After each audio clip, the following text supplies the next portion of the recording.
囡囡啊，囡囡，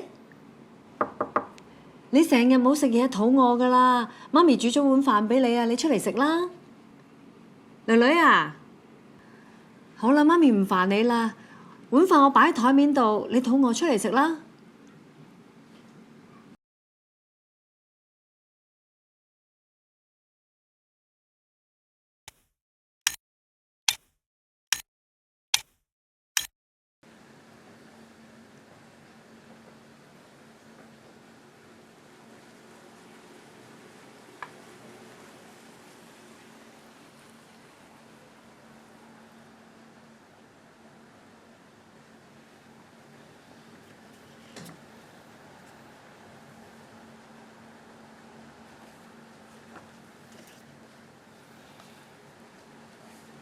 白食又稱為呢個白斑病或者白癜風，咁有醫學研究指出咧，約有1% 嘅人咧會有呢個白。阿女，你出嚟啦！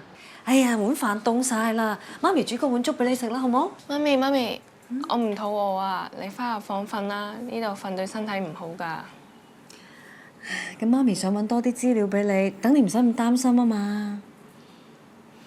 多謝媽咪。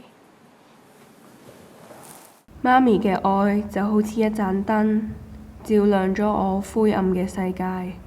有佢喺度，再難行嘅路，我都想試下行落去。白食病除咗影響外觀之外，仲會有其他嘅影響。因為白食嘅皮膚咧缺乏咗黑色素嘅保護，所以會較容易曬傷。